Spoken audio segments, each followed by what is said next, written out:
Alhamdulillah, Alhamdulillahi Rabbil Alamin, la louange est à Dieu, Seigneur des univers, wa ashhadu an la ilaha illallah waliyus salihin, et j'atteste qu'il n'y a aucune divinité à part Dieu, tuteur des vertueux, wa ashhadu anna sayyidana wa habibana wa maulana Muhammadan Rasulullah as-sadiqul amin, et j'atteste que notre maître et bien-aimé Muhammad est l'envoyé de Dieu, sincère et véridique. Sayyidi, Amir al-Anbiya, maître émir des prophètes, sallallahu alayka adada nujum as-sama, que les prières de Dieu soient pour toi au nombre des étoiles du ciel, wa rimal as-sahra, et au nombre des sables du désert, wa awladi Adama wa Hawa, et au nombre de la descendance d'Adam et Ève. Amma ba'd, ayyuha al-ikhwat wal akhawat fi l'islam, après ceci, mes sœurs, mes frères, mes sœurs en islam, Ahbab al-Habib Muhammadin al-Mustafa, très cher ou bien-aimé Muhammad al-Mustafa, alayhi afdalus salati wa azka salam, pour lequel on demande les meilleures prières et les hautes salutations. Heureux d'être une autre fois avec vous pendant ce live ramadanique sur Instagram. Normalement, ce live va être réservé aux réponses de certaines de vos questions. C'est vrai, vous avez écrit beaucoup de questions et ce live ne peut pas permettre de répondre à toutes vos questions. Aujourd'hui, je réponds à une partie, mais restera, Inch'Allah, devant nous d'autres dimanches où je peux, Inch'Allah, répondre petit à petit à vos questions. Et s'il le faut, on peut continuer après le mois de Ramadan. Je commence bien sûr par les questions qui ont un lien avec le mois de Ramadan, ou un lien de près ou de loin avec le mois de Ramadan, le jeûne, etc. Et les questions qui par exemple, n'ont pas un lien direct avec le mois de Ramadan, peut-être peuvent attendre et on va répondre à ces questions plus tard, Inch'Allah. Une autre chose, mes frères et mes sœurs, c'est que quand je réponds aux questions, je ne vais pas répondre par oui ou non. La personne pose une question, est-ce que c'est halal, est-ce que c'est autorisé ou pas, et je vais dire oui, c'est halal, non, c'est haram. Et je passe, comme ça, si je fais comme ça, je peux répondre à toutes les questions. Mais le problème, quand je vais dire c'est halal ou c'est haram ou autre, oui ou non à un frère ou à une sœur, il y aura toujours une question dans la tête du frère ou de la sœur et il ne sera pas apaisé, il ne sera pas convaincu. Et c'est comme il n'a pas entendu une réponse. Donc moi, j'essaie toujours un petit peu d'argumenter, d'expliquer la réponse, ce qui prend du temps, mais il vaut mieux miser sur la qualité que sur la quantité, Inch'Allah. Donc j'espère que vous allez comprendre cela et vous allez être patient et patiente si je ne réponds pas aujourd'hui à vos questions. Quand il y a une question urgente, j'essaie dans la limite du possible, malgré que je manque de temps, de répondre à cette question directement en privé. Dire un mot, deux à la personne au moins, elle ne va pas attendre la réponse du live. Bon, je commence, Inch'Allah, par la première question qui est arrivée. Salam alaikum, wa alaikum salam. Est-ce que la zakat al-fitr peut être donnée à un membre de la famille? Merci. Je vous en prie. Bon, beaucoup de gens posent cette question et cette question revient presque tous les ans. Est-ce qu'on peut donner zakat al-fitr, la zakat, l'aumône légale qui est à la fin du mois de Ramadan à nos proches, ou on n'a pas le droit de le faire? Il y a des gens qui veulent donner par exemple à leurs frères, à leurs sœurs ou à leurs tantes, ou je ne sais pas. Certains parfois veulent donner ça à leurs enfants ou à leurs parents. Pauvres, bon, on va donner une réponse. Sachez d'abord que zakat al-fitr est obligatoire. On ne peut pas jeûner sans donner à la fin du mois de Ramadan cette zakat qui s'appelle la zakat de la rupture du jeûne. Et normalement, donc elle est obligatoire et le but, elle complète en quelque sorte les quelques négligences commises pendant le jeûne du mois de Ramadan. C'est une purification pour le jeûneur. Donc attention, je répète, c'est une obligation, ce n'est pas une sunna ou un mandoub comme peut-être pensent certains. L'autre chose, c'est que cette zakat, d'après les malikites ou d'après même d'autres, il est préférable, bien sûr on la donne à des gens pauvres, à des gens nécessiteux, mais elle est préférable qu'elle soit donnée à des gens proches, de nos proches, de notre famille. Cela est meilleur parce que le prophète sallallahu alayhi wa sallam a dit que la sadaqa donnée aux pauvres est une aumône. Quand on donne à un pauvre une sadaqa, sadaqa c'est l'aumône légale, c'est une aumône, ça compte comme une aumône. Mais celle donnée aux proches compte double, compte comme une sadaqa et comme un renforcement du lien familial. Donc, si tu donnes à quelqu'un que tu ne connais pas, tu vas avoir une fois l'aumône, mais quand tu donnes à un proche, tu auras deux fois l'aumône. Donc, il est préférable pour toi, pour moi, etc., si on connaît des gens proches, de leur donner. Mais quand même, il y a une condition. On ne peut pas la donner à n'importe quel proche. Le proche, d'abord, il doit remplir la condition d'être pauvre. Ça, c'est la première des choses. Et il ne doit pas être pris en charge par le donateur. Imaginez, je vais donner ma zakat à ma femme, ou je vais donner ma zakat à mon enfant, etc. Alors que mon fils ou ma fille est censé être pris en charge par mes soins. Si je donne à mon enfant ou je donne à un proche qui est pris à ma charge, c'est comme si je donne à moi-même. C'est-à-dire c'est s'auto-donner la zakat. C'est de l'enrichissement personnel en quelque sorte. Parce que quand je vais lui donner une zakat, ça va diminuer les charges que je vais lui donner par la suite. C'est-à-dire je vais épargner de l'argent. Et cela n'est pas possible. Donc la condition, il ne faut pas donner la zakat aux parents, à tous ceux qui sont ascendants, à mes parents et à mes grands-parents aussi, et à tous les descendants de moi ou de vous. Ça veut dire mes enfants et mes petits-enfants. Parce que tous ces gens-là, s'ils sont pauvres, je dois normalement les prendre en charge. On ne doit pas la donner aussi à sa femme. L'homme ne peut pas donner la zakat à sa femme. Pourquoi? Parce qu'en islam, l'homme doit prendre en charge financièrement sa femme. Donc, s'il donne la zakat à sa femme, par exemple, qui est pauvre, c'est comme si elle se donne à lui-même la zakat. Et la zakat, on doit la donner aux autres. En dehors de cela, si on enlève les parents, les ascendants et les descendants, les enfants et les petits-enfants, etc., on peut la donner aux autres qui ne sont pas dans cette relation verticale, qui se trouvent avec nous dans une relation horizontale, comme mes frères, mes sœurs pauvres, mes tantes, mes cousines, etc. Là, il y a aucun problème, vous pouvez donner à ces gens-là.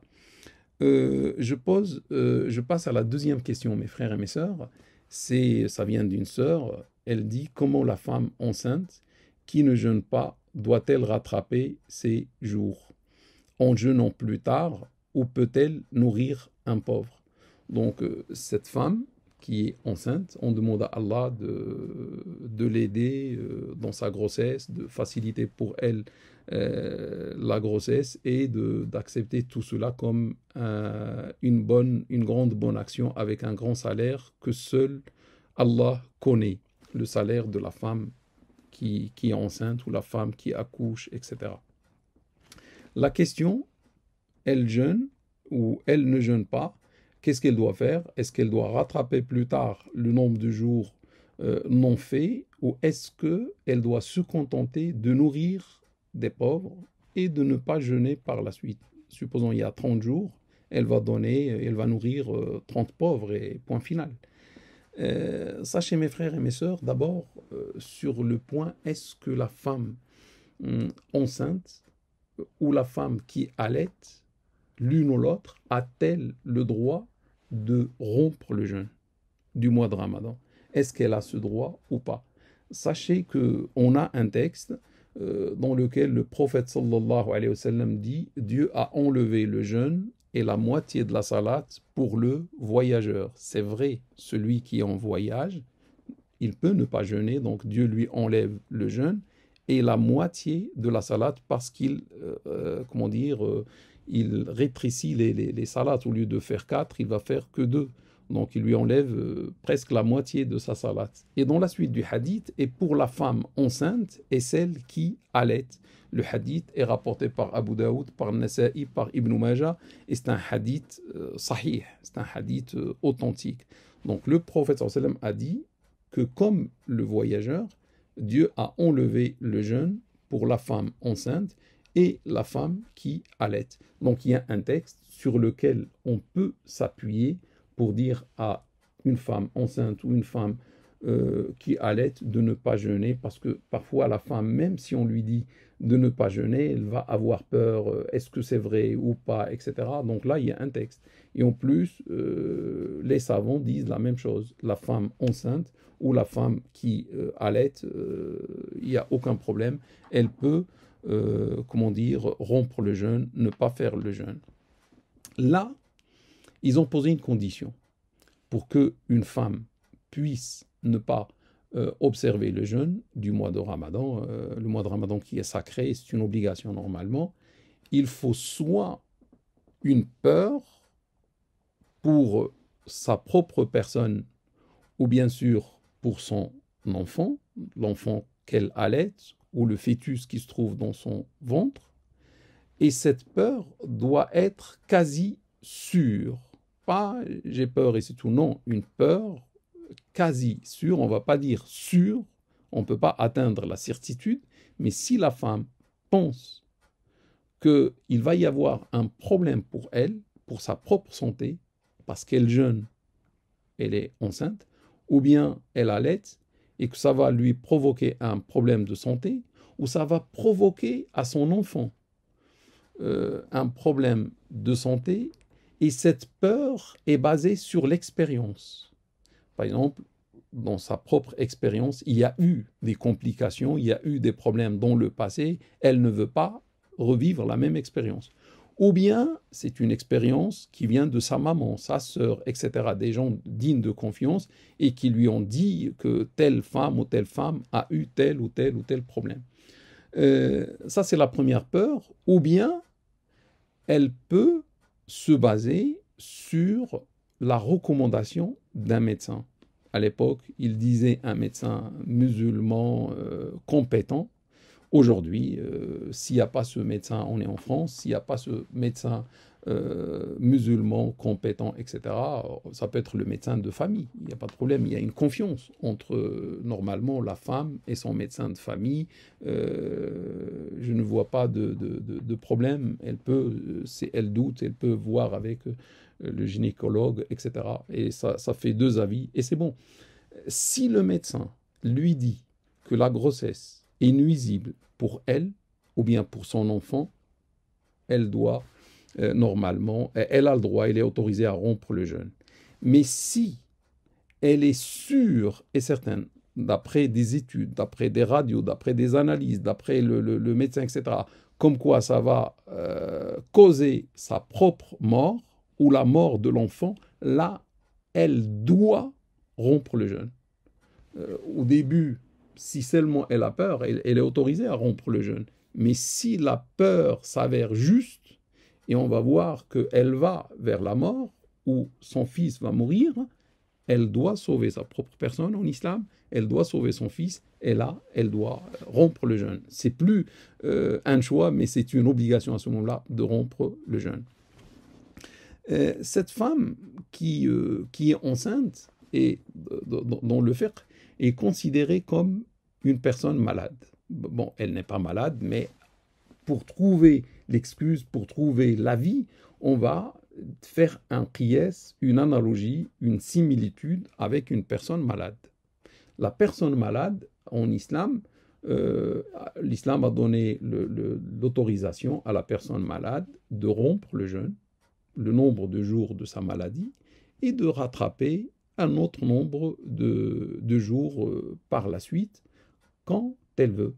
Et si la maladie est incurable, si la maladie est durable dans le temps, jusqu'à la fin de la vie de cette personne qui est malade, à ce moment-là, et si la maladie l'empêche de jeûner, même en hiver, à ce moment-là, elle ne jeûne pas et elle va faire une fidya. Elle va acquitter ce qu'on appelle une fidya, c'est nourrir un pauvre, une personne pauvre. Pour chaque jour, on nourrit un pauvre.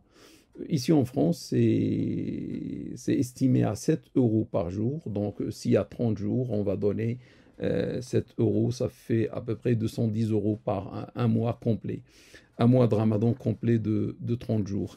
Mais attention, le malade ne peut pas, normalement, en islam, passer le mois et après il dit, je vais donner la fidya et je ne vais pas rattraper. Si tu es malade, en islam, tu dois rattraper. Tu ne vas pas donner l'argent ou nourrir un pauvre et tu ne rattrapes pas alors qu'il n'y a plus la maladie. Tu as retrouvé ta bonne santé et tu peux rattraper la dette du mois de Ramadan. Donc si on fait le qiyas et la similitude de la femme qui est enceinte avec le malade, on va lui dire, une fois tu finis par exemple la grossesse, tu dois rattraper après l'accouchement, si tu trouves le temps, l'occasion, la possibilité, tu rattrapes le mois de Ramadan au lieu de seulement nourrir des pauvres. Mais on reviendra à tout ça, Inch'Allah, dans la suite. Sachez aussi que cette femme qui allaite ou qui est enceinte, chez les Hanafites, elle doit seulement rattraper sans donner de fidya pour le hadith précédent. L'argument, c'est le hadith qu'on a donné tout à l'heure. Le prophète sallam a dit Dieu a enlevé la salat ou la moitié de la salat et le jeûne pour le voyageur et pour la femme enceinte et pour la femme qui allaite. C'est un hadith du prophète sallam. Il n'a pas dit elle va donner une fidya, elle va nourrir un pauvre, etc. Donc le texte n'a rien dit. Les Hanafites n'ont rien demandé à la femme. Elle rattrape, point final. Pas de fidya, pas nourrir un pauvre. Les Shafi'ites et les Hanbalites, deux autres écoles, elles rattrapent avec une fidya quand la rupture est motivée par la peur pour l'enfant. Ça veut dire, chez les Shafi'ites et les Hanbalites, si la femme a peur pour elle-même, à ce moment-là, il n'y a pas de problème, elle peut rompre le jeûne et elle rattrape, elle ne donne pas de fidya. Mais si elle a peur seulement pour son enfant, pas pour sa propre personne, à ce moment-là, ils vont lui demander de rattraper et de donner la fidya, ça veut dire les 7 euros, bien nourrir un pauvre pour chaque jour. Si on prend les Malikites, l'imam Malik, que Dieu lui accorde sa miséricorde, ou bien les Malikites, ils disent la femme rattrape avec une fidya uniquement pour celle qui allaite. Mais la femme enceinte ne donne pas la fidya, rattrape seulement. Si la femme est enceinte, chez les Malikites, elle a le droit de rompre le jeûne et elle rattrape son jeûne, mais elle ne donne aucune fidya, elle ne nourrit pas les pauvres pour chaque jour. Et si elle allaite, à ce moment-là, elle rattrape et elle donne la fidya. Il y a un autre avis, mes frères et mes sœurs, qui dit que la femme donne uniquement une fidya sans jeûner, et cet avis a été rapporté sur le compagnon Abdullah ibn Abbas, que Dieu l'agrée. Donc une femme qui va allaiter ou qui va être en grossesse pendant le mois de Ramadan et qui rompt le jeûne, elle donne seulement la fidya sans jeûner.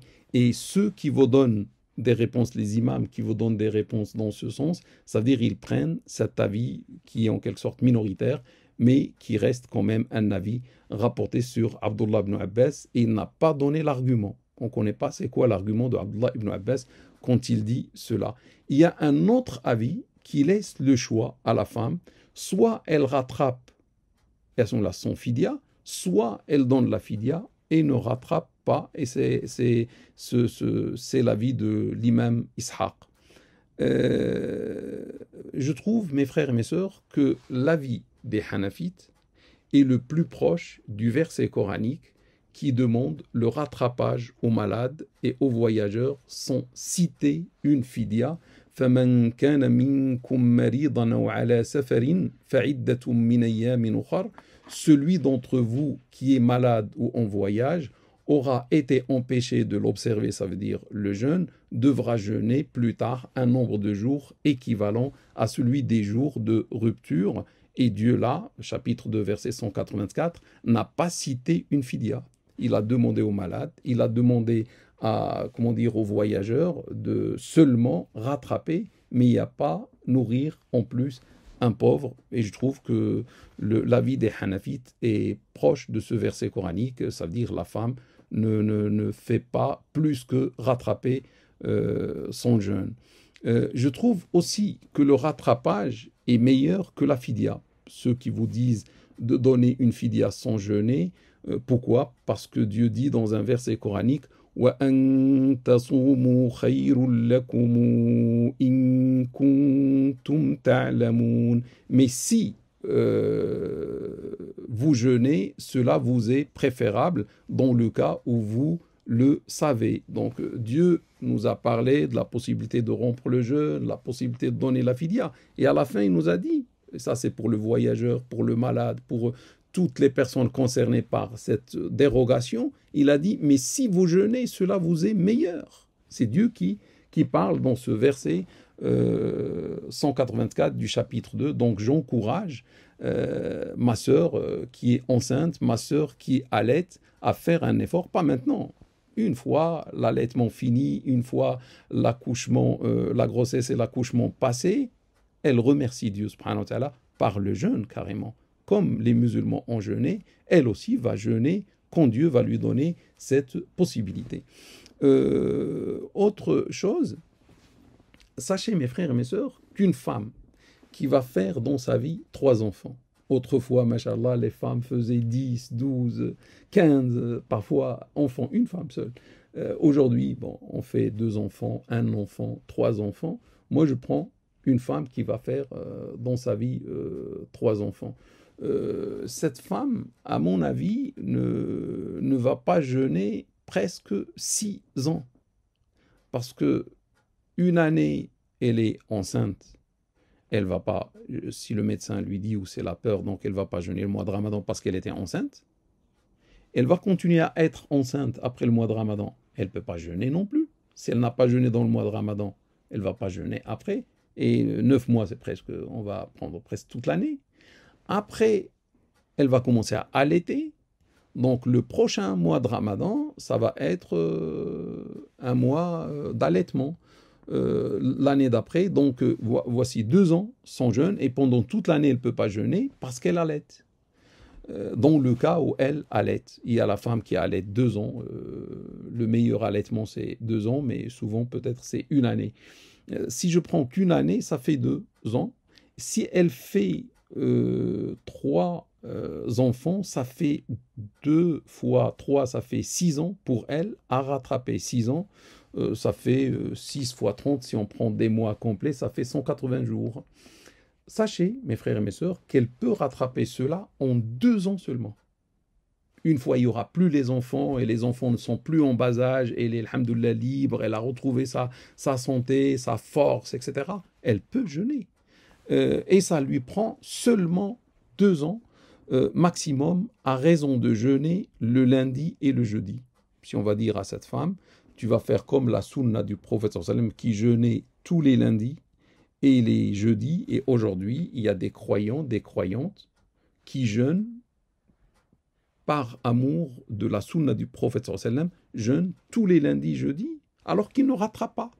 Donc si des gens qui ne rattrapent pas jeûnent lundi et jeudi, et à vie presque, pourquoi notre sœur qui est aujourd'hui enceinte ou comment dire ou qui allait ne fait pas comme eux, comme elle est jeune, elle aussi un jour, à un certain moment, lundi et jeudi, et maximum 2 ans, elle aura fini les 6 ans dont elle est redevable vis-à-vis de son Créateur, gloire et pureté à lui. Le problème qui se pose, euh, si la femme ne rattrape pas le mois non jeûné jusqu'à un autre ramadan, la sœur n'a pas donné cette question, mais je sais que beaucoup de femmes posent cette question aux hommes aussi qui étaient malades ou autres. Et lorsque on rompt le jeûne, on ne fait pas le mois de Ramadan, parfois il n'y a pas l'occasion de jeûner pendant toute une année, et surtout pour la sœur qui allait ou qui est toujours en grossesse, donc elle ne va pas jeûner toute l'année, et le mois de Ramadan, le prochain arrive. Et en principe, on va voir dans le fiqh que si quelqu'un laisse passer le rattrapage jusqu'au mois de Ramadan prochain, elle doit, comment dire, rattraper le manque, et pour chaque jour, il doit donner une fidia à un pauvre, c'est-à-dire nourrir un pauvre, si on prend en France, 7 euros par jour, en plus du rattrapage. Et ça, si vous voulez, c'est comme une compensation pour le retard, une compensation pour la négligence, parce qu'on n'a pas jeûné pendant une année jusqu'au mois de Ramadan prochain, alors c'est une dette de Dieu subhanahu wa ta'ala, et il fallait rembourser cette dette par le jeûne. Certains demandent, il y a une divergence là-dessus, certains demandent le rattrapage et la fidia. Comme ce que j'ai dit, dont certains exigent même la multiplication de la fidia par le nombre d'années de retard, et là, c'est les chafi'ites. Donc les chafi'ites, l'école chafi'ite nous demande si un homme ou une femme ne jeûne pas dans l'année et le mois de Ramadan arrive, bien sûr il doit rattraper et donner la fidia, mais il y a la femme qui va attendre 6 ans pour jeûner. Tout à l'heure, j'ai dit une femme qui fait 3 enfants, peut-être s'il fait les enfants de suite, etc., elle sera privée pendant 6 ans de son jeûne. Et pendant 6 ans, c'est-à-dire, selon les chafi'ites, elle doit donner les 7 euros fois 30 fois 6. Ils vont demander pour chaque année une nouvelle fidia. Il y aura un cumul de fidia. Cependant, les autres écoles, les malikites et les hanbalites, demandent le rattrapage et la fidia une seule fois, même pour plusieurs années de retard. Donc, vous voyez, les hanbalites et les malikites demandent la fidia une seule fois, même si la femme ou le monsieur n'a pas jeûné et a retardé le jeûne plusieurs années, il ne paye qu'une seule fois. D'autres n'exigent pas tout cela. Le rattrapage, par exemple, si on prend les Hanafites, il n'y a pas comment dire, de fidia. La femme rattrape et point final, même s'il y a un retard. Ceux qui disent il faut la fidia, en plus du rattrapage en cas de retard d'une année ou plus, se basent sur un hadith. Le hadith rapporté par Abu Hurayra, que Dieu l'agrée, sur notre prophète, salat islam sur lui. Et dans ce hadith, le prophète, quelqu'un lui a posé une question, comme quoi il était malade, il n'a pas jeûné, et il n'a pas rattrapé le jeûne jusqu'à l'année d'après, le ramadan d'après. Le prophète sallam lui dit, jeûne ce mois actuel, le mois présent de ramadan comme maintenant, et après, tu rattrapes les jours qui te manquent, et tu nourris pour chaque jour un pauvre. Donc, ils se sont basés sur ce hadith. Mais le problème, ce hadith a été qualifié de faible. Ça veut dire, on n'est pas sûr de l'authenticité de ce hadith, on n'est pas sûr que le prophète ait prononcé cette parole-là. Cet avis de rattraper, en plus de donner une fidia, si on dépasse une année de retard, c'est l'avis de 3 compagnons, Ibn Abbas, Ibn Omar et Abu Huraira, que Dieu les agrée. Et on a dit que les Hanafites ne demandent rien. Pourquoi il se base sur le verset coranique qui n'a rien demandé aux malades. Il a demandé uniquement le rattrapage absolu sans donner aucune fidya. Si vous voulez, Cheikh al-Qardawi, que Dieu lui accorde sa miséricorde, a étudié cette notion de retard, est-ce qu'on donne ou est-ce qu'on ne donne pas, et il a dit il n'est pas nécessaire de donner, vu l'absence de texte qui justifie cela. On n'a pas un verset coranique. Nous, normalement, on fait la chose, on est tenu de faire une chose quand il y a un verset coranique qui nous dit de faire ou de ne pas faire, ou un hadith qui est authentique, et non pas faible, qui nous dit de faire ou de ne pas faire. Là, il y a une absence de texte, donc il n'est pas nécessaire de donner, mais si la personne veut donner, c'est agréable par précaution de le faire. L'avis de l'imam Cheikh al-Qardawi n'est pas le seul. Avant lui, des siècles avant lui, on trouve l'imam Shawkani dans son livre Nail al-Awtar qui a dit la même chose. Il a étudié ces hadiths et il a rapporté tous les commentaires, etc., les dires des uns et des autres. Il a dit, il découle de tout cela qu'il n'y a aucun texte qui nécessite pour celui qui retarde le rattrapage au-delà d'une année de donner une fidya. Et il a dit, ceux qui ont donné des avis, ils n'ont pas des textes sur lesquels ils s'appuient. Du coup, il n'y a aucune nécessité.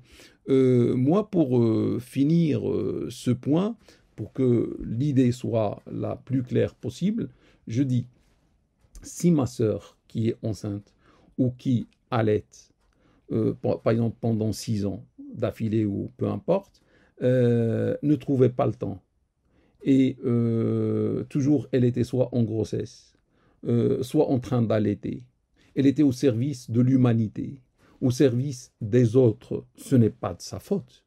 Ça veut dire qu'il n'y a aucune négligence, et le jour où il n'y avait plus la grossesse, où il n'y avait plus l'allaitement, elle a pensé à accomplir son devoir et à rattraper ses jours. On ne voit pas une erreur. L'islam, c'est la justice. Il n'y a aucune erreur là, il n'y a aucun texte qui lui demande de donner cette fidya. Et surtout, la fidya, si on regarde le sens même ou la philosophie de la fidya, c'est comme une pénalité en quelque sorte pour une négligence. Et là, la femme n'était pas négligente. Il y avait des grossesses, une succession de grossesses, allaitements, etc. Donc, à mon avis, comme les Hanafites l'ont dit, elle rattrape et point final, elle ne donne aucune fidya. Si maintenant il y a une négligence, la femme, par exemple, a fini sa grossesse, a fini ses allaitements, etc. Elle pouvait jeûner et elle ne l'a pas fait. Et elle a retardé ça une année ou deux. À ce moment-là, par précaution, il n'y a pas une obligation, il n'y a pas de test, mais par prudence pieuse, par précaution pieuse, je lui recommande de donner à ce moment-là une fidya consistant à nourrir un pauvre pour chaque jour qui n'a pas été jeûné. Je pense, mes frères et mes sœurs, que l'idée est devenue claire.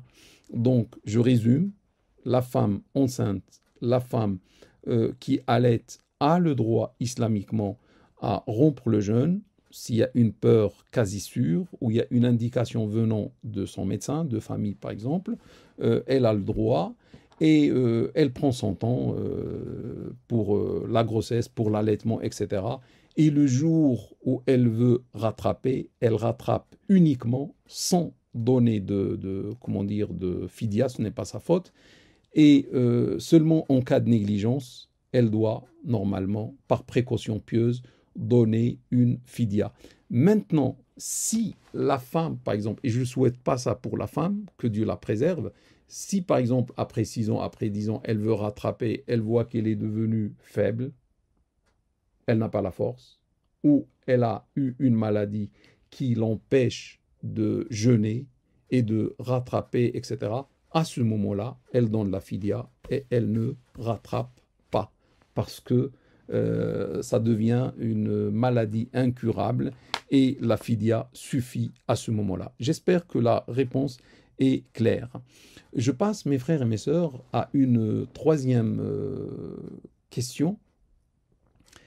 C'est une question qui est revenue à 3 reprises par 3 personnes différentes. Ça veut dire que c'est un sujet qui travaille la communauté, c'est un sujet qui représente un souci pour nos frères et nos sœurs. Et la question est autour des 12 degrés, les 18 degrés, 1h30, etc. C'est un sujet aussi qui revient tous les ans, subhanallah. Bon, la première personne dit: je me permets de vous écrire car chaque année dans ma famille, nous débattons sur l'angle 12 ou 15 pendant le ramadan. Tout au long de l'année, je prie le fajr selon l'angle de 12 degrés et je ne change pas pendant le ramadan. Qu'en pensez-vous de ce sujet et de ce débat interminable? L'autre personne, la question: pourriez-vous publier les horaires de prière pour ce mois béni, Inch'Allah? Donc, si vous avez vu que j'ai publié les horaires, c'est suite à la question ou le rappel fait par ce frère ou cette sœur. Pourriez-vous publier les horaires de prière pour ce mois béni, Inch'Allah, comme l'année précédente, et donner des références pour convaincre ceux qui suivent encore l'angle de 12 degrés? Il y a une troisième et dernière question. J'ai une question concernant les horaires du jeûne. J'ai toujours utilisé l'appli Muslim Pro pour mes prières et mes ramadans passés. Je ne me suis jamais penché sur la question auparavant, mais je viens de voir ce matin que l'angle de 12 degrés était déconseillé pour le jeûne. Cela poserait souci, surtout pour Sobh, c'est-à-dire pour le suhour ou pour le fait de s'abstenir de manger à la fin de la nuit. Dois-je régler mon appli à 18 degrés comme il est proposé également dans celle-ci? Ce que je peux dire, mes frères et mes sœurs, en résumé à propos de ce point, tout en sachant que l'année dernière, j'ai fait un live réservé aux horaires de prière et surtout en été, et j'expliquais beaucoup de choses. Vous pouvez revoir l'enregistrement de ce live qui se trouve sur ma page. Sachez que le Conseil européen de la fatwa et de la recherche, composé de plusieurs dizaines de gens de science, soit dans le fiqh ou dans d'autres domaines, avait validé depuis des années, depuis quelques dizaines d'années, les 3 horaires se trouvant en France. En France, on a 12 degrés de Cheikh Faisal Maulawi, que Dieu lui accorde sa miséricorde, rahimahullah. Il y a l'horaire de 1h30 du professeur Hamidullah, que Dieu lui accorde sa miséricorde. 1h30, ça veut dire avant le lever du soleil, on enlève 1h30 et on a le fajr. Et après le maghreb, on rajoute 1h30 et on a le isha. C'était des estimations. Le 1h30, c'est pas la vérité, c'est l'estimation. Et le Cheikh Faisal Maulawi, lorsqu'il a fait son ijtihad de 12 degrés, c'était une estimation parce qu'il y avait des problèmes en été, les musulmans se plaignaient, etc. Donc pour résoudre le problème d'été, où parfois il y a l'absence même de signes, on ne voit pas le crépuscule rouge après le coucher du soleil, qui signifie le Isha, qui signifie l'entrée du Isha. Si le crépuscule reste toute la nuit, on ne peut pas savoir quand est-ce qu'il y a l'Isha. Donc il a fait son ijtihad et il a demandé de suivre 12 degrés. Du coup, celui, mes frères et mes sœurs, qui suit 12 degrés pour la prière ou pour le jeûne, suit un horaire validé par des gens de science appartenant au Conseil européen de la fatwa. Donc, il n'est pour rien. Il peut, s'il veut, suivre 12 degrés, soit pour son jeûne, pour s'abstenir de manger à la fin de la nuit, ou pour toutes ses prières. Mais quand même, je voudrais dire un mot sur les 18 degrés. Sachez, mes frères et mes sœurs, que pour les 18 degrés, à l'unanimité des pays musulmans d'aujourd'hui, il y a les 18 degrés. Tous les pays musulmans dans le monde entier suivent approximativement 18 degrés. Parfois on trouve même 19, parfois 20. pour la prudence, 19 ou 20 pour la prudence. Ce qui donne un fajr tôt, il y a un isha tardif. Et sachez aussi que cela a duré dans les pays musulmans pendant 14 siècles. 14 siècles, les gens ont suivi 18 degrés et jusqu'à maintenant, ils suivent les 18 degrés. L'autre information que je peux ça veut dire qu'ils ne connaissent pas quelque chose qui s'appelle 12 degrés ou 15 degrés. En 2020, il y a eu une commission de spécialistes dans laquelle il y avait quelques dizaines des gens qui travaillent spécialistes d'astronomie et des gens de fiqh, de sciences carrément religieuses. Et ils ont suivi en Turquie, ils ont fait des observations pour voir à quelle heure ou à quel angle il y a le fajr véritable, le fajr sincère.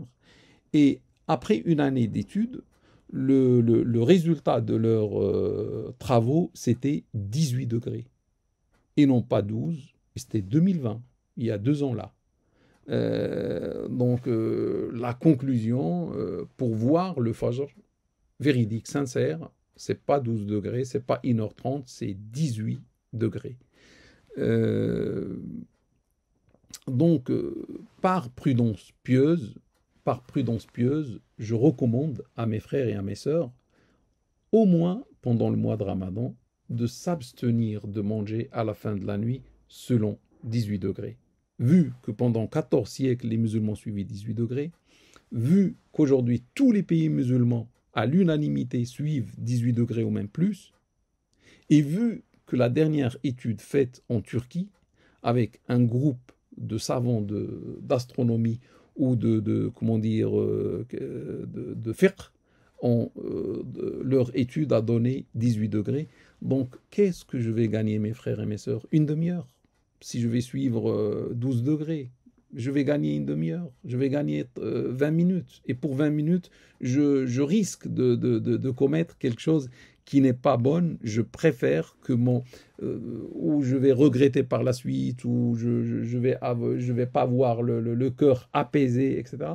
Donc, pour l'apaisement du cœur, pendant ce mois de Ramadan, on arrête de manger 20 minutes ou 30 minutes avant, ça veut dire selon 18 degrés, et on peut faire la prière selon 12 degrés. Ça ne pose pas de problème de faire la prière selon 12 degrés ou 1h30 ou même selon 6 degrés. Il n'y a pas de problème pour la prière. Mais par prudence, je recommence pieuse, il est, à mon avis, convenable pour Dieu, pour notre jeûne, etc., d'arrêter une demi-heure. Et surtout une demi-heure, ça ne va rien m'ajouter. Il y a des gens, croyez-moi, il y a des gens qui ne se réveillent même pas pour le suhour. Ils prennent seulement le ftour, ils font la rupture du jeûne, et c'est bon. Après, peut-être ils prennent un suhour, mais à minuit, ou à minuit 30, et après ils dorment, ils n'ont pas la possibilité de se réveiller avant le fajr, ils vont se réveiller avec le fajr, ou un peu après le fajr, pour faire le fajr et aller à leur travail. Ils n'ont pas le temps donc ils ne mangent même pas. Et ils tiennent bien. C'est pas... normalement, avec ce qu'on mange au Maghreb, croyez-moi, c'est suffisant pour tenir toute la journée le lendemain. Donc, c'est pas pour cela qu'on va se compliquer la vie. Je rappelle, mes frères et mes sœurs, où je vous donne cette information, moi je demande à Allah, subhanahu wa ta'ala, de nous unir ici en France, qu'on abandonne tous les horaires qui existent et que Dieu nous donne un seul horaire. L'information est la suivante.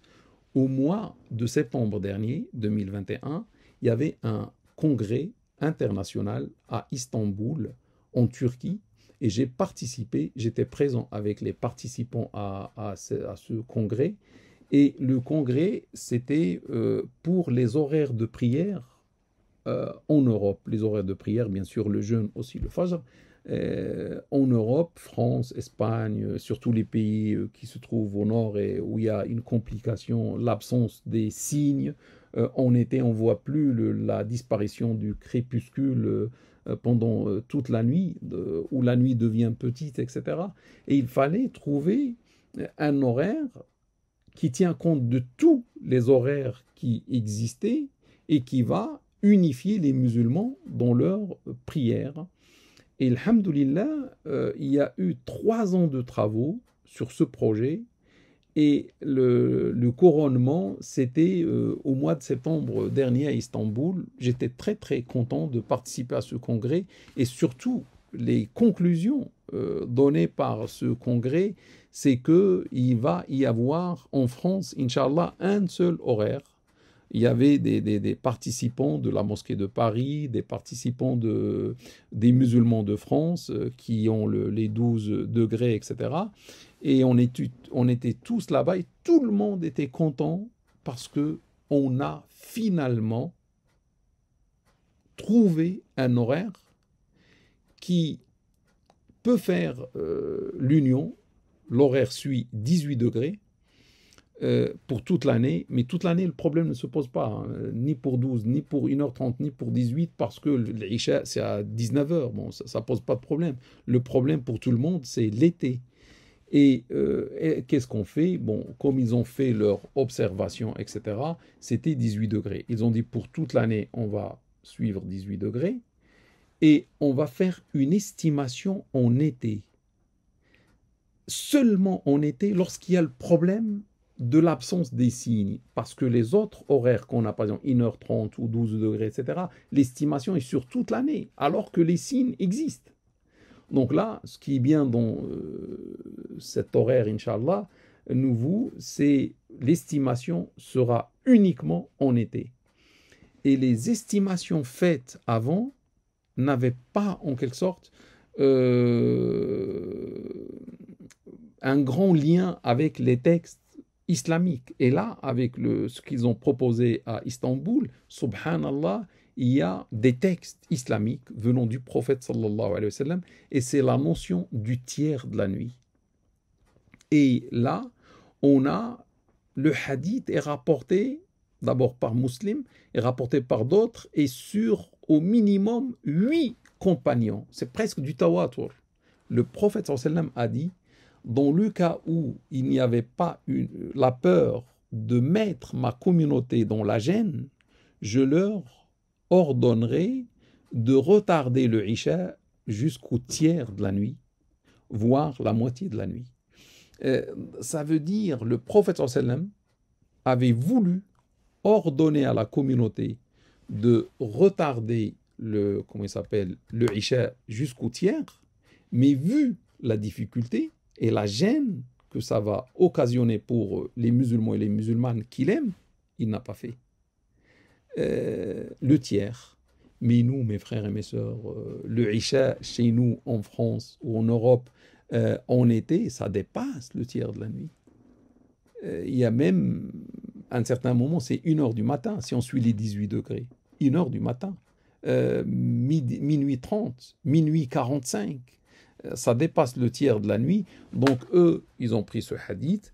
Un autre hadith qui dit que, rapporté par Muslim, et qui dit que le Isha, c'est entre, entre la disparition du shafaq, du crépuscule, et le tiers de la nuit, ou la moitié de la nuit. Donc, tout le Isha, c'est entre la disparition, le coucher du crépuscule, qui reste après le soleil, et le tiers ou bien la moitié de la nuit. Nous, on fait après ça. Le prophète a donné un créneau que nous, on dépasse. Et en plus, on est toujours dans la gêne que notre prophète avait voulu enlever. Donc, si on fait une estimation, on va dire le tiers de la nuit, c'est le Isha. Et si on fait le tiers de la nuit, ça va, Inch'Allah, baisser l'horaire de la salat du Isha en été. Et du coup, je pense que tout le monde va suivre, Inch'Allah, l'horaire d'Istanbul, l'horaire qu'on appelle l'horaire du tiers de la nuit. C'était une information pour vous. Vous allez dire, il est où? Ils ont dit, Inch'Allah, qu'il sera publié en 2023, Inch'Allah. Donc à partir peut-être de janvier 2023, on va voir venir, Inch'Allah, l'horaire comment dire, du tiers de la nuit, et on demande à Allah de nous unir autour de cet horaire qui est fait par plusieurs faqih et par plusieurs spécialistes de l'astronomie, alors que les horaires qu'on avait, c'était un seul qui a fait. Et un seul, c'est très bien, c'est un ijtihad, mais l'ijtihad de plusieurs, c'est mieux que l'ijtihad d'une seule personne. Je demande à Allah Ta'ala au Tabarak de nous aider à nous unir, toutes les mosquées, toutes les fédérations, etc., autour de cet horaire. Et comme ça, on n'aura plus le problème, est-ce que 12 degrés, 1h30, 18 degrés, etc., etc. Il n'y aura qu'un seul. La quatrième question, la sœur ou le frère dit, j'ai une question sur la lecture du Coran. N'étant pas arabophone, j'ai un mushaf, c'est-à-dire un livre coranique écrit en arabe avec la traduction en français et en phonétique. Je lis un peu l'arabe, mais je ne comprends pas ce que je lis, sauf certains mots. Donc je commence par lire en arabe, puis je lis la traduction. Ma question est le support que j'utilise, qui n'est pas la parole d'Allah du début à la fin, me permet-il d'avoir la récompense de la lecture du Coran en arabe quand je lis en arabe? La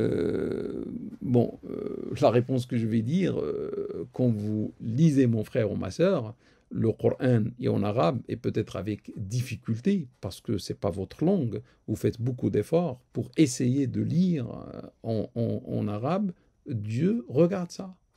Dieu est avec toi, 7 sur 7, 24 sur 24. Et Dieu récompense par le grand salaire l'œuvre faite pour lui. Donc Dieu dit فَمَن يَعْمَلْ مِثْقَالَ ذَرَّةٍ خَيْرًا يَرَهُ. Celui qui fait le poids d'atomes dans le bien le verra. Et là, c'est un bien que vous faites, mon frère ou ma sœur. Vous voulez lire la parole de Dieu subhanahu wa ta'ala, et malgré toute la difficulté, vous essayez quand même de la lire en arabe. Donc, Inch'Allah, il y aura un salaire. Il n'y a pas un bien qu'on fait qui ne donne pas un salaire auprès de Allah Ta'ala wa Tabarak, et peut-être le salaire sera énorme. Pourquoi? Parce que celui comme moi qui lit en arabe et qui lit avec facilité parce que je suis arabophone, je ne sais pas, est-ce que Dieu me donne un salaire quand même, mais celui qui lit avec difficulté, il aura un salaire plus que celui qui lit facilement parce qu'il a cette compétence de lire l'arabe.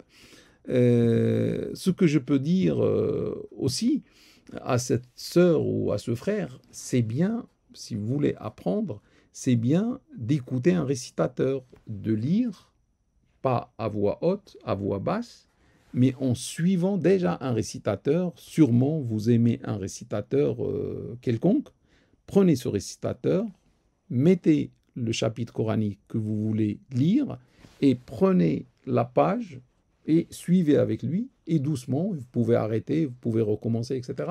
Comme ça, vous aurez l'oreille, et ça vous aide aussi à prononcer. Vous allez prononcer, vous allez essayer de prononcer comme lui, il prononce. Prenez quelqu'un qui ne récite pas rapidement, prenez quelqu'un qui récite doucement, même s'il n'y a pas une mélodie que vous voulez, mais quand même, là, on ne cherche pas la mélodie, on cherche à apprendre. Donc, quelqu'un qui lit doucement, comme ça, vous allez bien entendre, et vous allez, Inch'Allah, suivre avec lui. Et comme ça, vous allez lire correctement en arabe et vous aurez, Inch'Allah, le salaire en arabe. Une dernière chose à propos de ce point-là, j'encourage mes frères et mes sœurs à apprendre l'arabe. À apprendre l'arabe, pas pour devenir un journaliste ou quelqu'un qui lit l'arabe couramment, ou qui comprend tout ce qu'il lit, etc., ou qu'il va écrire un livre en arabe.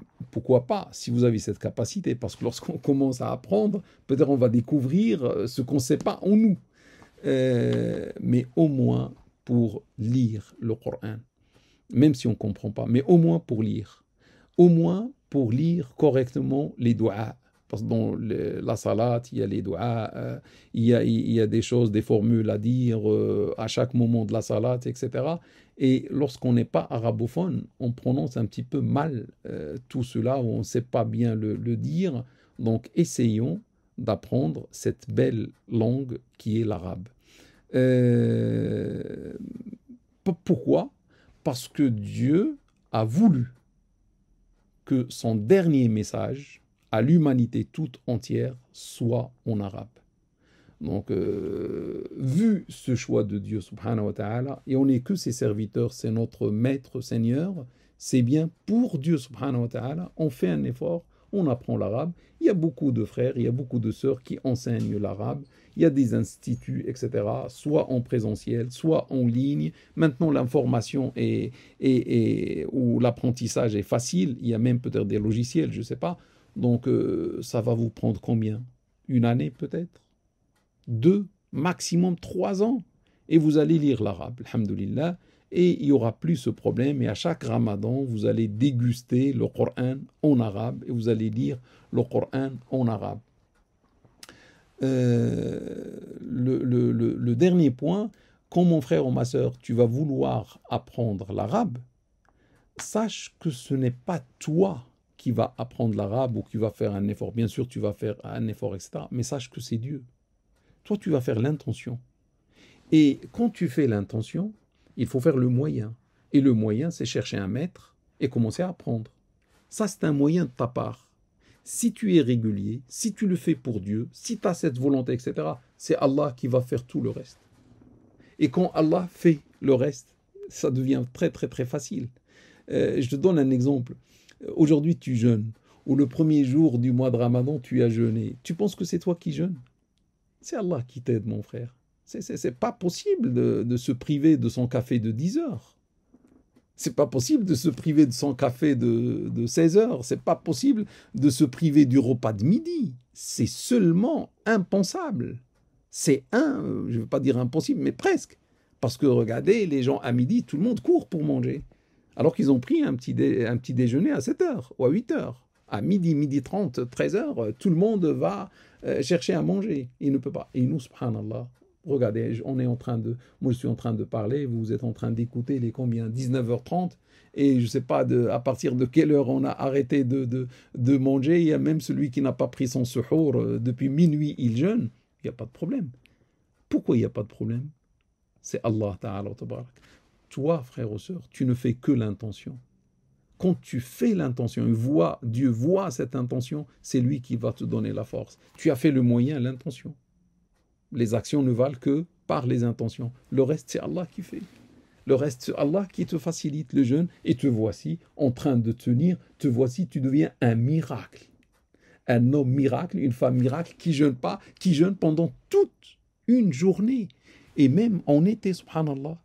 Regardez, en été, on ne comprend même pas qu'est-ce qui se passe. Parce qu'on jeûne presque 19h30 sur les 24, presque 20 heures. On mange que pendant 4 heures la nuit.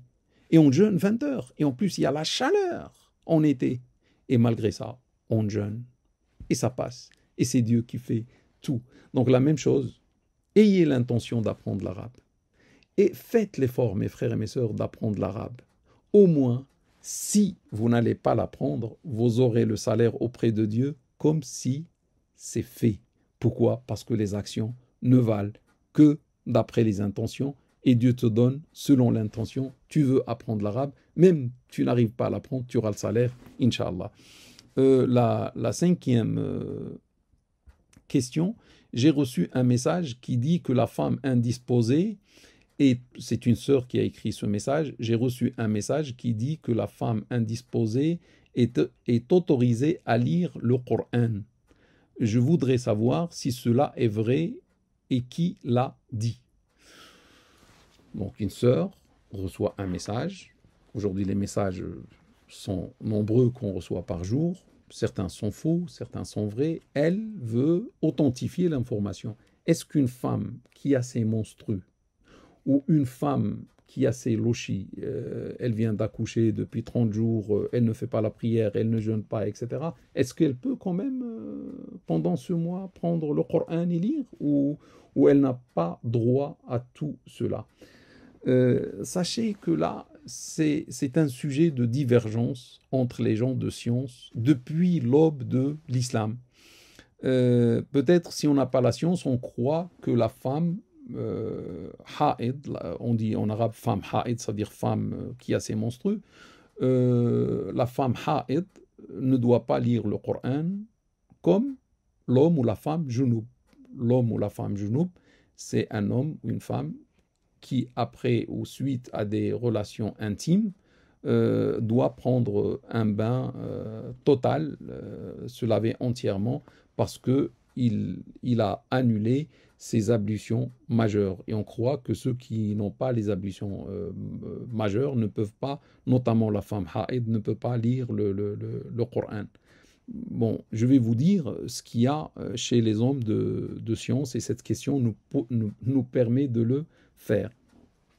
Ceux qui interdisent, parmi leurs arguments, c'est un verset coranique: Innahu la Qur'anun karim fi kitabim maknoun la yamassuhu illa al-mutahharun, que ce Coran est une noble écriture dans un livre bien gardé, que seuls les purifiés le touchent.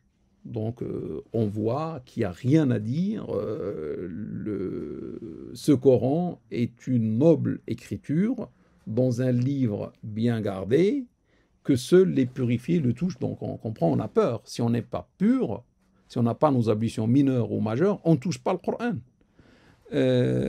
Mais les Zahirites, des gens apparus au IIIe siècle, et leur nom c'est l'école Zahirite. Zahirite, c'est littéralistes qui ne prennent que le sens littéral du texte, ils ne regardent pas l'interprétation, l'esprit ou autre, que le sens littéral du texte. Ils s'appellent les littéralistes, ou en arabe les Zahirites.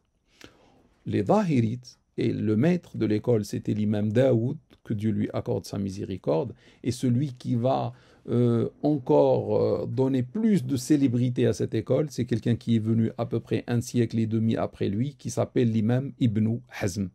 Peut-être vous connaissez l'imam Ibn Hazm, que Dieu accorde sa miséricorde à tous ces gens, parce que maintenant ils sont morts.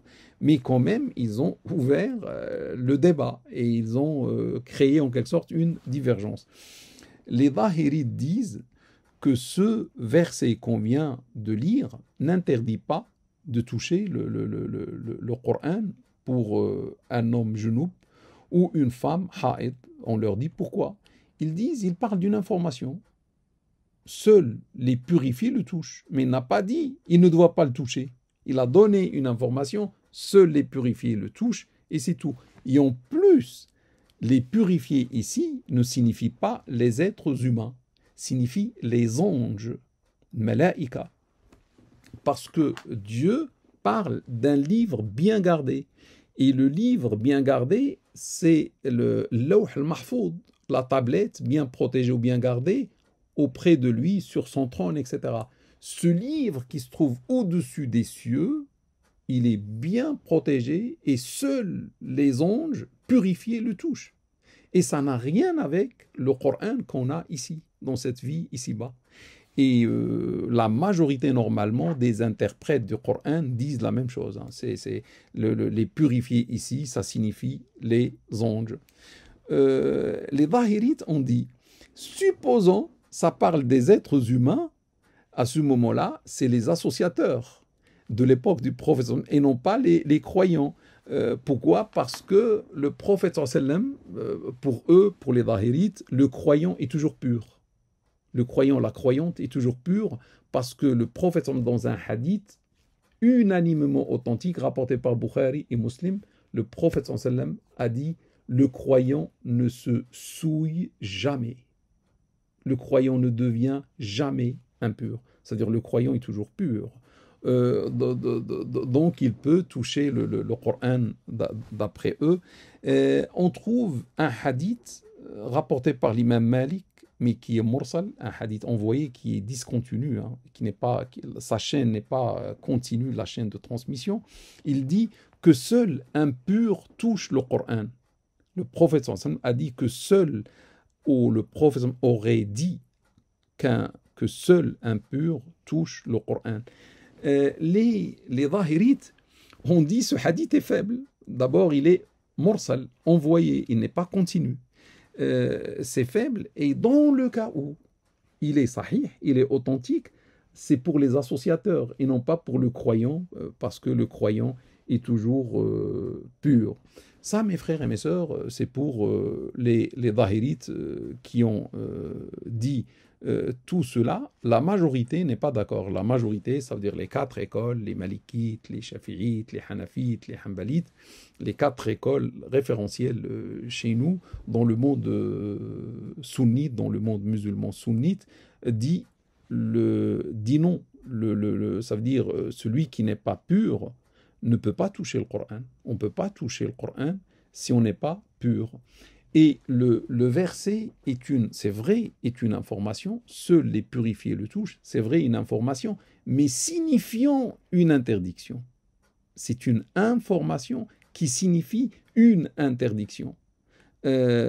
Surtout, Dieu dit juste après, dans le verset qui suit, Tanzilum min Rabbil Alamin. C'est une révélation descendue du maître de l'univers. Et ce qui est descendu, c'est le livre coranique.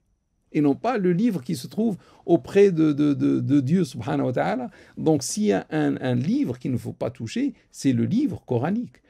Et du coup, celui qui n'a pas ces ablutions majeures ne peut pas toucher le livre du Coran. Ça, c'est la majorité. Cependant, mes frères et mes sœurs, les Malikites, que nous sommes, normalement, en principe, parce que la majorité de l'Afrique est malikite, et souvent, presque une majorité parmi nous vient de l'Afrique. Les Malikites, depuis 12 siècles, ont autorisé, malgré qu'ils disent que c'est interdit, pour l'homme ou la femme junub qui a fait des relations intimes, il ne peut pas toucher le Coran, il ne peut pas lire le Coran, même chez les Malikites, il doit faire ses ablutions d'abord. Mais la femme indisposée,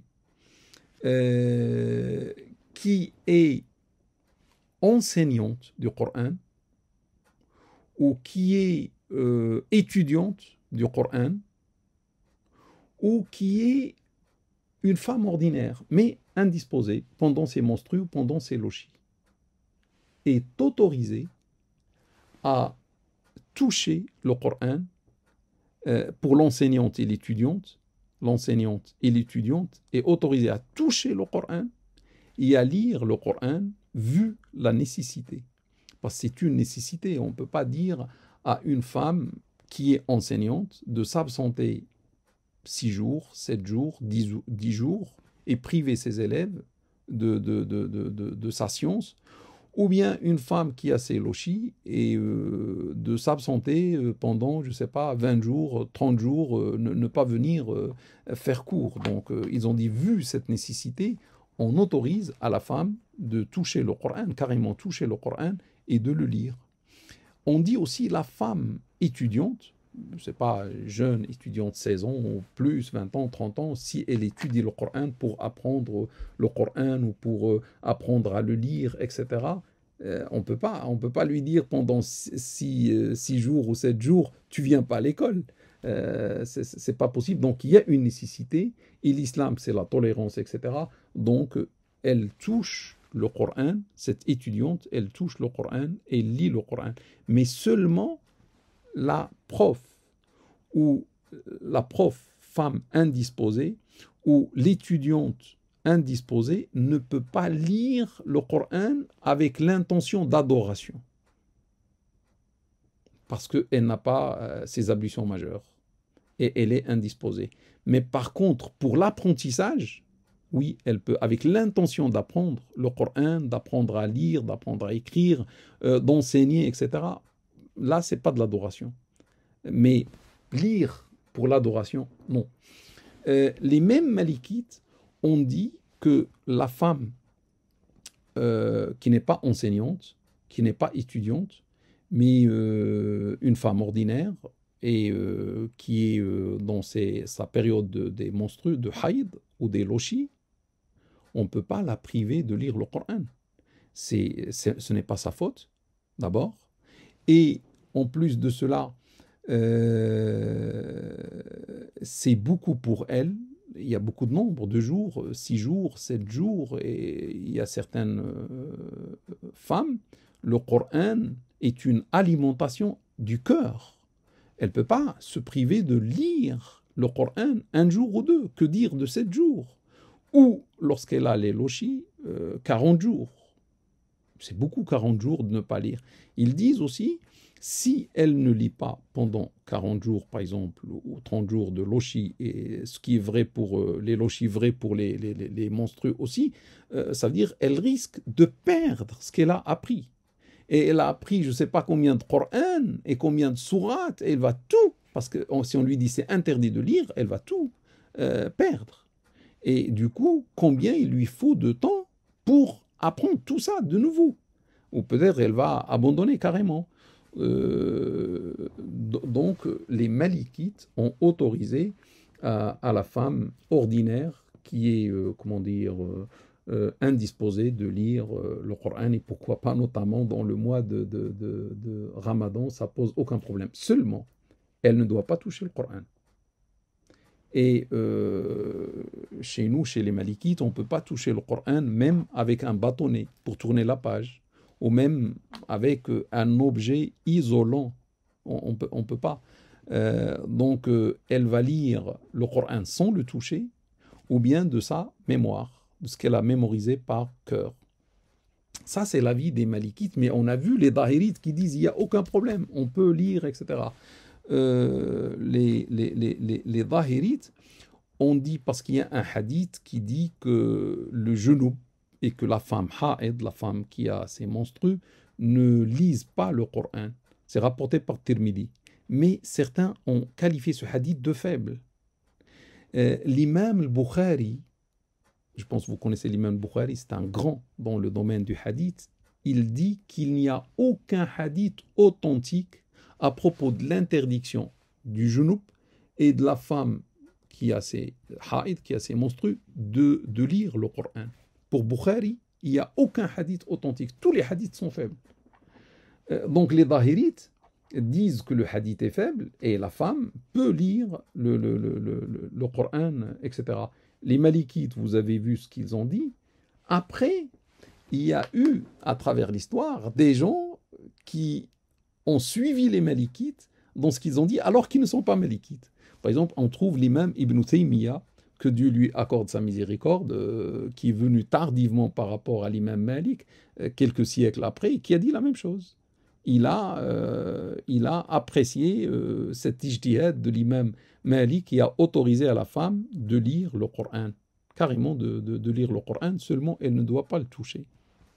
Récemment, sachant que l'imam Ibn Taymiyyah, c'est un Hanbalite, aujourd'hui, les gens qui se trouvent en Arabie Saoudite et qui sont des Hanbalites, leurs savants disent la même chose, ils donnent des fatwas dans ce sens. Par exemple, Ibn Baz, que Dieu lui accorde sa miséricorde, a donné une fatwa qui dit à la femme ha'id ou qui a les lochis de lire le Coran, il n'y a pas de problème.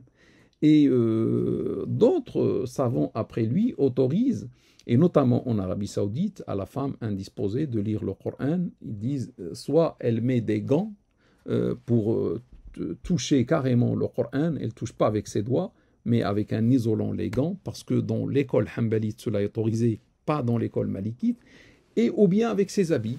Elle va faire comme ça avec ses habits, et elle prend le Coran sans le toucher. Et elle lit, il n'y a pas de problème. Moi, je peux dire, au-delà de ça, mes frères et mes sœurs, vous avez vu, la divergence vient de l'aube de l'islam. La femme, aujourd'hui, si on prend la vie malikite, elle peut même lire le Coran avec des tablettes, aujourd'hui. Avec l'iPhone, je ne peux pas vous montrer mon iPhone, c'est avec lui que je fais ce live. Donc avec l'iPhone, il n'y a pas de problème. La femme indisposée peut prendre carrément l'iPhone, va ouvrir l'application où il y a le Coran et va lire. L'iPhone n'est pas un Coran.